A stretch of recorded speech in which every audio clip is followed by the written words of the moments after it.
Okay, Marlena. So yesterday I came to your math class in the afternoon and I got to see your math talk and your math lesson. So talk to me about the lesson. How do you think it went? I think that it started out well, and the kids were engaged, and I was getting a lot from them. And then as the time went on, they started to become less engaged and started to play around a bit as they started finishing up. So you feel like the beginning of your lesson was a little bit stronger than maybe how your lesson ended in the end. So thinking about like the beginning of that lesson, what do you think your strengths were at the beginning? I think that I was clear and concise with my instructions. I knew that this week in particular, I don't know whether it's because Easter's coming up or what, but I I've had to repeat myself several times when giving instructions. And so yesterday I made a point to just try to give them very few directives, like just simple, concise, words for instructions. Even though I said it several times, I said the same thing several times instead of like, I tend to over explain in 5 different ways, and then they're just looking at me like I'm an idiot. So like knowing that they were going to be a little crazy this Yes. week, you like made sure that everything was really explicit Right. and And I tried to be the ready point. for them. Yeah. Right. So do you feel like that's something that would be a good strategy, like even when they're Oh, not yeah. being squirrely? Yes, sure. those, I feel like when it's our best teaching practice, when they're being a little bit squirrely, then it works even better on the days that they're actually really on too. Right. I appreciate that. I agree. So during this time, we're going to talk about an area, actually two areas of strength, and how you can start using that strength to really leverage an area where you're still growing in as a teacher. So one of the areas of strength that I discovered really quickly, like watching your lesson, you kind of hit on this, was Dimension 2.3, which is communication. And so I wanted to ask you, how do you encourage and establish student-to-student communication during instruction? So you mean Like, them how do you talking get amongst each kids other? talking, yeah, to each other? It usually honestly happens on the fly.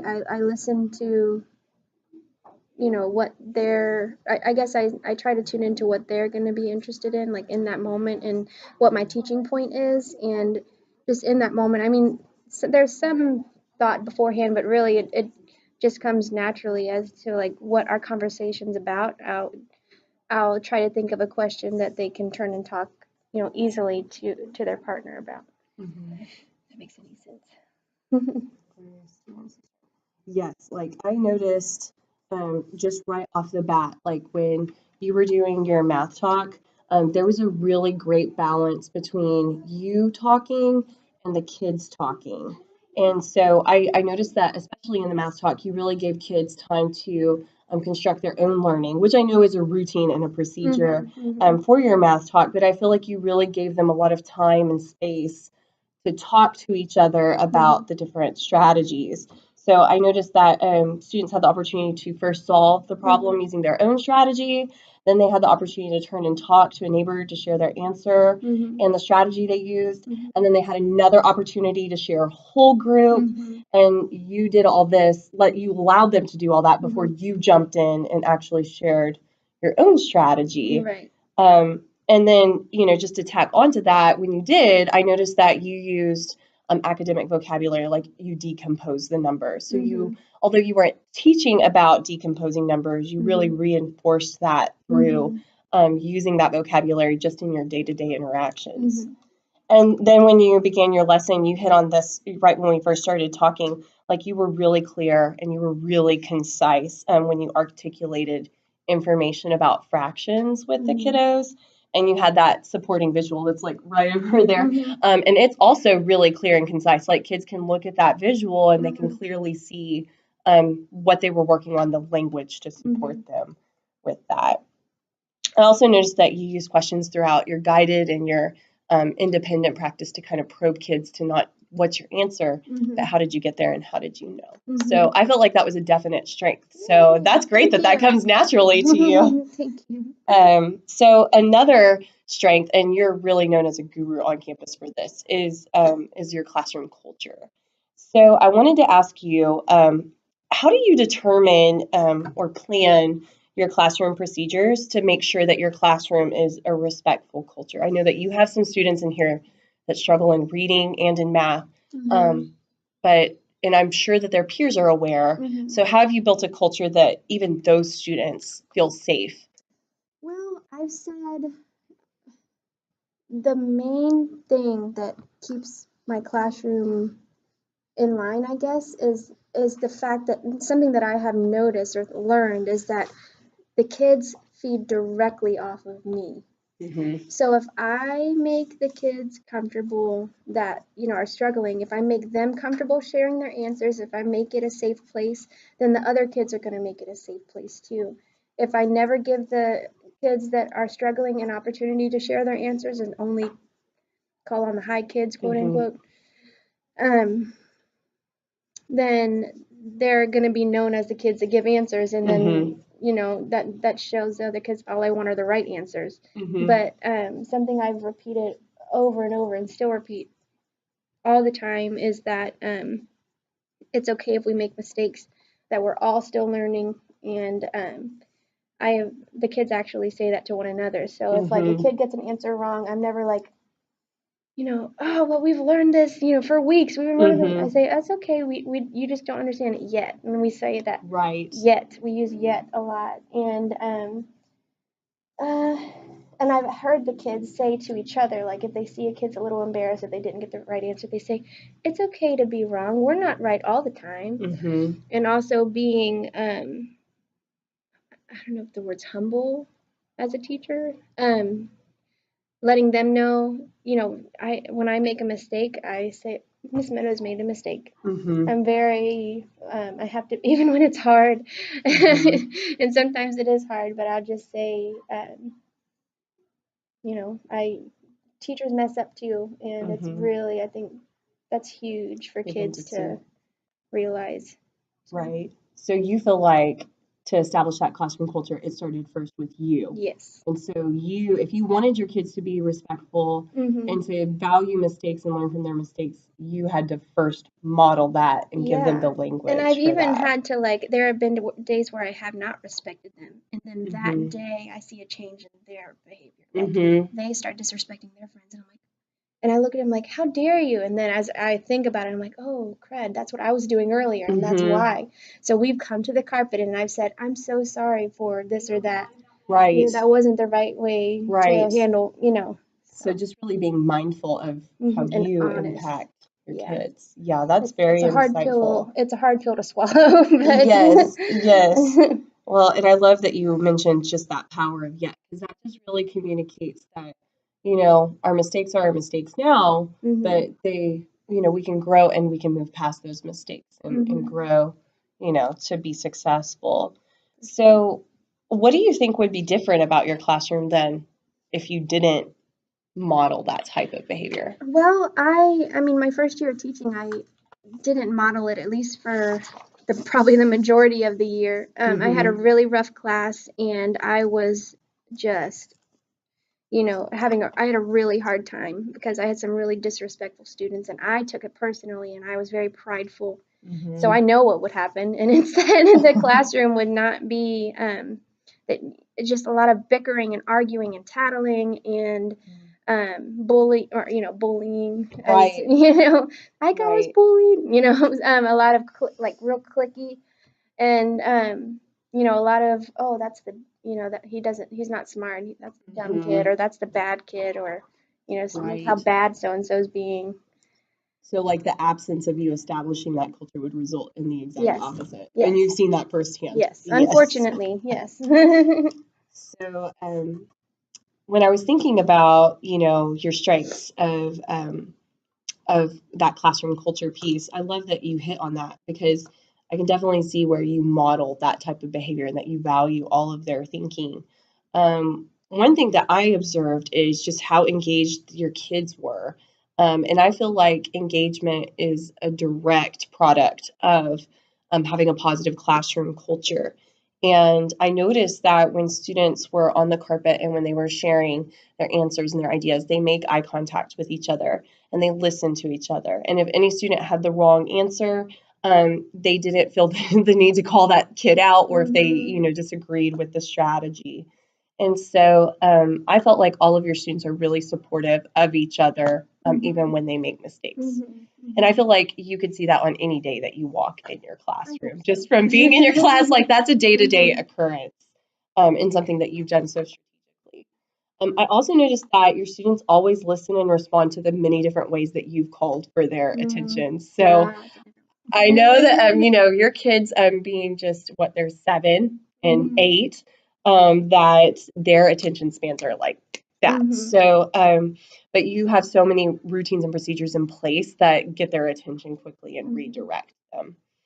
So whether that was a chant or hand clap. So I enjoyed hearing all the different, I almost wanted to make a whole chart of this is something that could be shared campus wide of all the ways to get kids' attention. So we all have 20 of them. Right. So in thinking about the strength of your classroom culture and redirecting your kiddos, and I was thinking about, and you kind of alluded to this, that your kids were really engaged at the beginning when you did your math talk, and then at the beginning of your math lesson. But you said that towards the end of the lesson, they started to get a little squirrely, and I noticed that too. So one of the things I thought we could kind of think about how you could refine and continue to grow in is that student behavior piece. So I wanted you to think about, what is the relationship between student engagement and student behavior? Well, when they're not engaged, if I don't have a follow-up activity, or if they finish quicker than I thought they would, or if I'm, spending too much helping one student and too much time, then their behavior goes south for sure.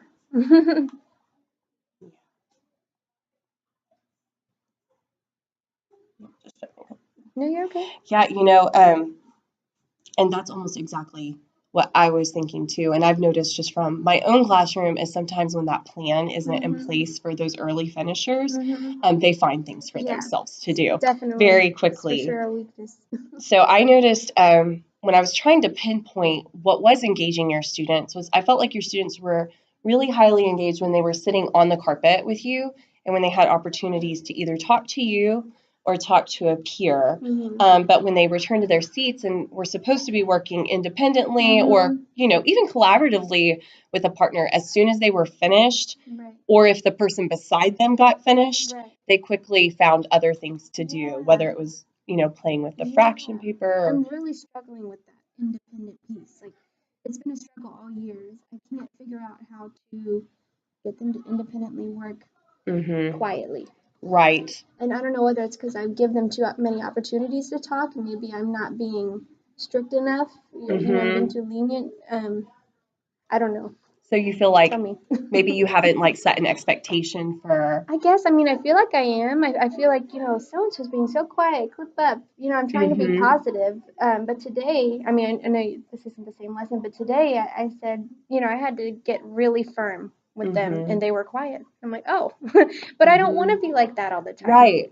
Well, and I feel like when you're on the carpet, there's no need to be, because I feel like the kids, they know that when I turn and talk with my partner, I'm supposed to look at them in the eye. I'm supposed to share the strategy and my answer. And the pacing was such that as soon as they were all done, it was time to kind of move on. And so when I was thinking about, if this were my own classroom, kind of piecing through, if I was noticing this about my students, I thought you might consider establishing those expectations for those early finishers. So as soon as your kids are finished, maybe they have a specific task that they need to do, whether that's maybe they need to turn and talk to their neighbor. Maybe if their neighbor's really struggling with it, then they could maybe help coach their neighbor through that.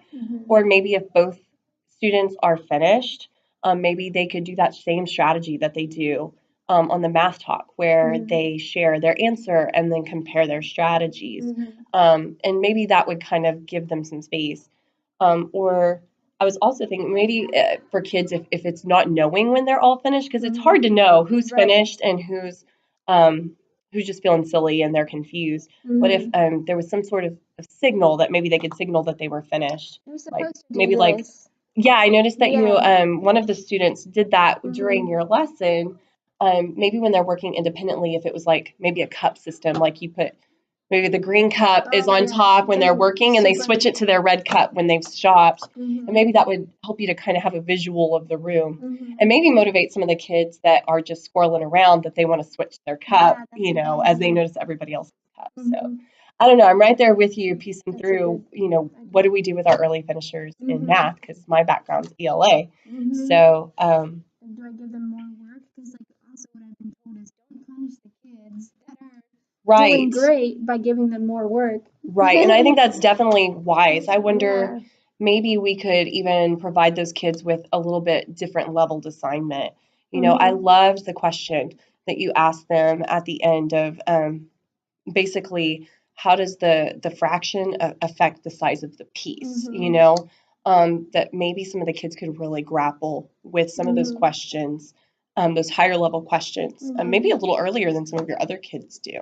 So maybe having them start from the get-go with that. Right, more differentiation, I think is also huge, because then if I had an activity that was more suited for, my 2 or 3 that are struggling with this, they could do it more independently, and the other ones that I know can handle more, it's just that differentiation piece. So then you're thinking that if you differentiated the assignment, then that might increase their engagement in the task, and then that therefore might improve student behavior. Yeah, because if they're feeling successful, then they're going to keep working towards it. True. When they're on the carpet with you, they definitely seem to exude like they feel successful in that activity. I agree 100%. So do you have any questions or anything else that you want to share as we wrap up? And maybe I could talk to Miss Danik about this, but I just, differentiating with this in particular has been difficult because I'm trying to use the materials that were given to me. And they're not editable, you know what I mean? Right. So, and it's not like we have all the time in the world to make new stuff. Right. So maybe working with her, how can I level an assignment that I'm not able to necessarily edit the document itself, that next level without just handing them an extra packet of things to do. Right. And I don't want to, like I said, punish the kids that are successful at the highest level of rigor.